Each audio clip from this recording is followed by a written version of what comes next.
Ladies and gentlemen, welcome to the fourth and final video in the Axis Football Feature Reveal series.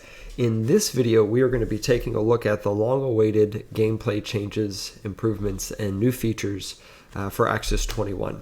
Let's get right into it. So we're on the main menu here, and we're just going to go into Exhibition.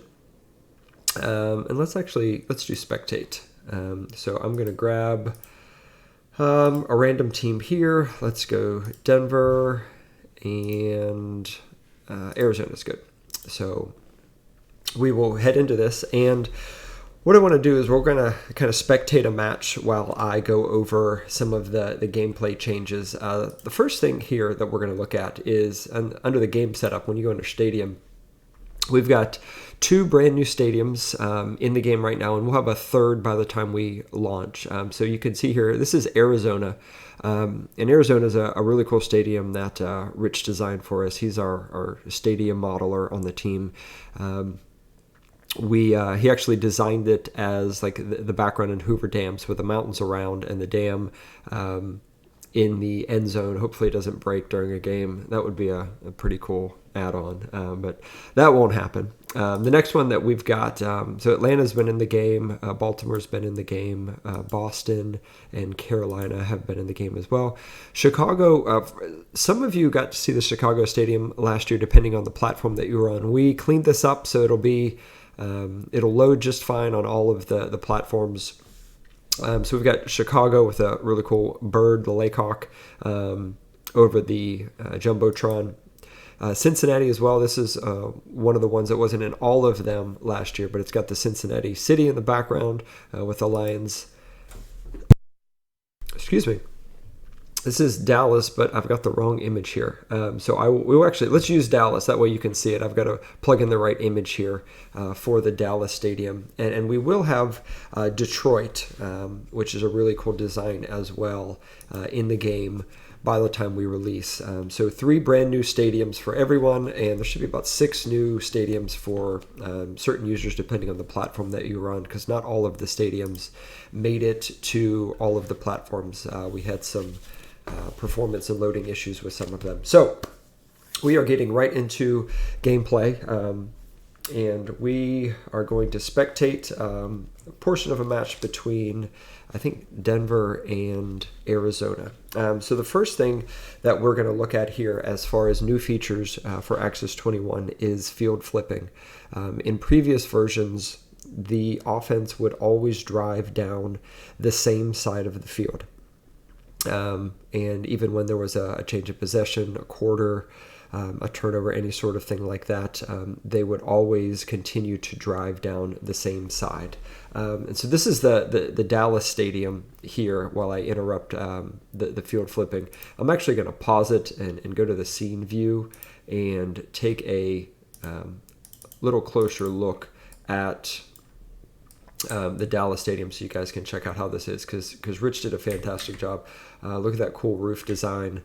And then in the end zone, he actually kind of chiseled into the cement the Dallas Stampede logo, which is a really cool design. Give you a cool shot of the entire stadium here. Don't mind the floating UI in the air. But really cool job with this stadium. We're really excited for you guys to have a chance to play some matches in here, as well as the Arizona and the Detroit one. So back to field flipping. So offenses will now drive both directions down the field. This is, especially for spectated matches, something that's really cool, because you're not always going to see the offense going right to left across the field. It will be switched. The second thing that we want to go over as far as additions is, you just kind of saw it there. Coming out of the huddle, players will now, as you can see it right here, walk to the huddle and break from the huddle. We really wanted to add some life to watching matches and really create a sense of immersion as you were playing the game. And what we have done, going deep, that was a great throw. What we've really done here is add, giving you I pause there to let you see some of the new celebrations that we're in. We'll get to those in just a second. movement before and after a play really adds a lot of immersion to the game. So that's something that we wanted to do, make it a little bit more engaging to watch and play. So that's before and after player movements. You also saw celebrations. So that was a touchdown celebration that we saw. There are also celebrations that you'll see various things. Quarterbacks will do celebrations, receivers, running backs, if they get a first down, have a big run, big catch, and likewise on defense, tackles for loss, sacks, any situation that would warrant some sort of celebration, you will see it there. And I do want to pause here. One of the things that, well, I'll let it run while this is going. One of the things that we have always heard is really valuable to you guys is your ability to customize how you watch, how you play the game. Some of you really like the cinematics. You like the cutscenes. We don't have instant replay in yet, but you like the automatic instant replays that some other games have. And some of you want to immediately snap to the next play. You don't want to see all this after play celebration stuff. You just want to get to the next play. And so what we have done is when you're in spectate mode, I'm going to pause it here. If you go over to settings and then inside of game, there's this time in between plays. And what this does is this controls how long the AI will select plays. So if you kick this all the way up, it'll really be very realistic to watching a match, if you're watching the NFL or some other college football, where there's a good 20 seconds in between plays where you're actually waiting. So if you're doing some sort of live commentary on a broadcasted game, this would give you the opportunity to have the ability to talk a good bit in between plays. If you really want fast, immediately go to the next play, you just crank this down to 3. This is the number of seconds in between plays, so you can crank it all the way up. The default is 6, which gives enough time to see a little bit of a celebration, but not so much where you're spending most of your time watching the players come to and from the huddle. So that we still wanted to give users the option to play and watch the game as they wanted. All right, moving on. And if you've been following Access Football for a while, you know that we really value user feedback, community feedback. And one of the things that we heard a lot about Access 20 was the AI clock management, AI play selection, especially as it neared the end of the half, the end of the game. And that was a large hit. And what we did is we went back and we completely reworked that from scratch. So when the AI calls timeout, how they will manage the clock, the plays that they will run, especially as it nears halftime and the end of the game, those will be much, much, much improved. So if you are running, especially spectate mode, that you're going to see a massive improvement there. Or even if you're playing against the AI, they're going to make decisions that are much, much more in line with what you would expect to see in real football. So completely reworked AI clock management, timeouts, play selection, all that sort of thing. Speaking of user feedback, I want to give a shout out to Mega Bears fan. He put out a series of videos critiquing and giving feedback on Access Football gameplay, some things that we can improve. And I actually went through and I watched all of those videos. They were fantastic. Lots of great constructive feedback there. And one of the things that he pointed out was it was very difficult to throw accurate and realistic out routes or routes where timing was crucial. So if you have a receiver running like a 5-yard out, traditionally in years past with Access Football, whenever you would select to throw to a receiver, what would actually happen is the receiver would, the location of where the ball was thrown would be based off of the receiver's forward-facing vector at that time. So if the receiver was facing straight downfield, the quarterback would throw the ball as if the receiver was supposed to continue running downfield, even though the route may prescribe the receiver to cut to the out or do a post or something like that. And so that made it very difficult to throw timing routes, especially out routes like that. Because if you would throw it right before the receiver made the cut, the quarterback would throw it straight downfield instead of towards the sideline like he was supposed to. And that was one of the things that was pointed out in those videos. And so what I did is I went in and really adjusted the algorithm for where the quarterback throws the ball. And you've seen it so far. There was a couple of deep throws that were right on the money, and that won't happen all the time. These happen to be two very good quarterbacks in the league. But specifically when it comes to routes where the ball is thrown right before a receiver makes a cut, those passes are going to be thrown with that cut in mind. So if you got a receiver running an out route and you throw the ball right before he makes the cut, the quarterback's going to throw it to the sideline, taking that out route into account. So definitely some huge improvements there. And we made several improvements like that are relatively small, not super noticeable or not flashy adjustments, but stuff that you're going to really notice as you play more into the game. And it's stuff that it's difficult for me to show you here in videos, that you'll just have to take my word for that. We've done lots of improvements, and I'm sure you will see them as you get some time to interact with the game yourself. Along those lines, we also added several animations.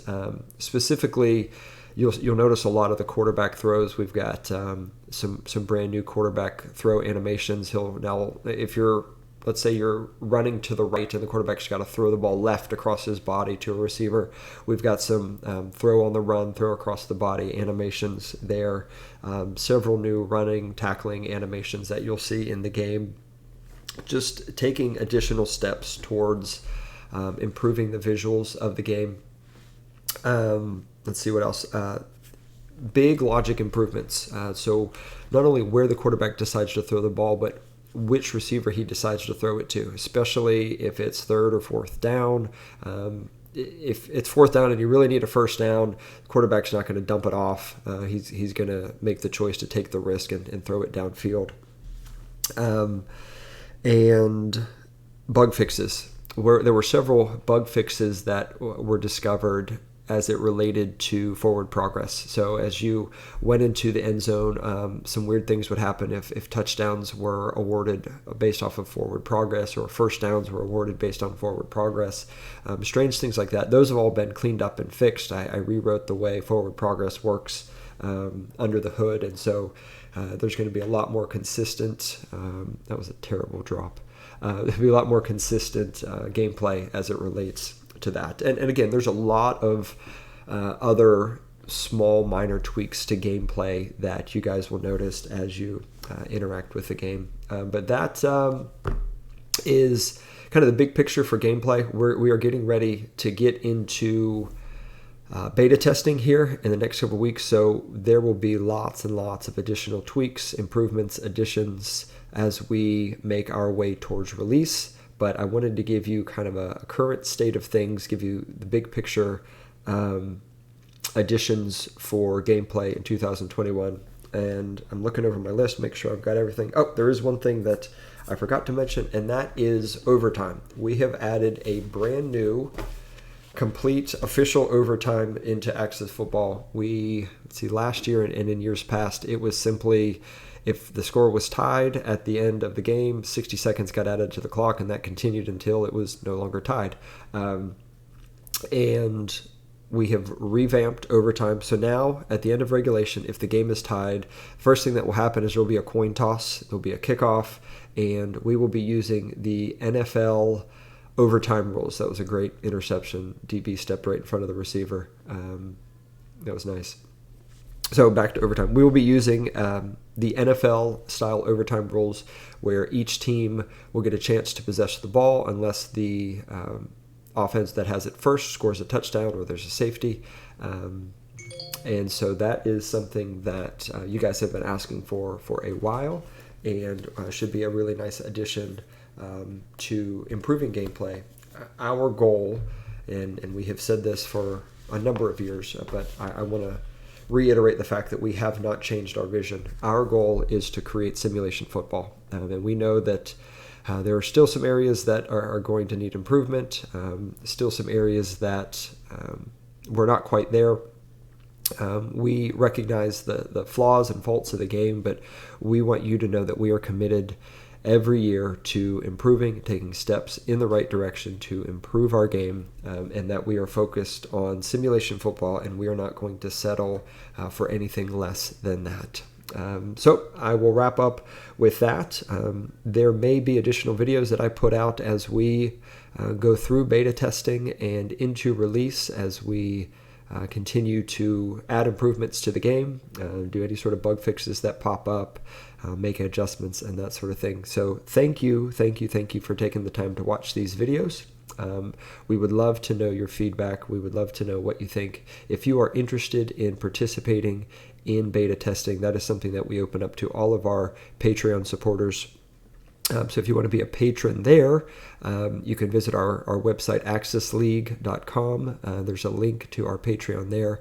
We would also love to chat with you on our Discord. We have a pretty large, at this point, community in Discord, so we would love the chance to interact with you guys. All of the development team chats with the community there. It's a great place to discuss the game, share your ideas, and your feedback as well. So again, thank you, and we're looking forward to hearing what you guys think.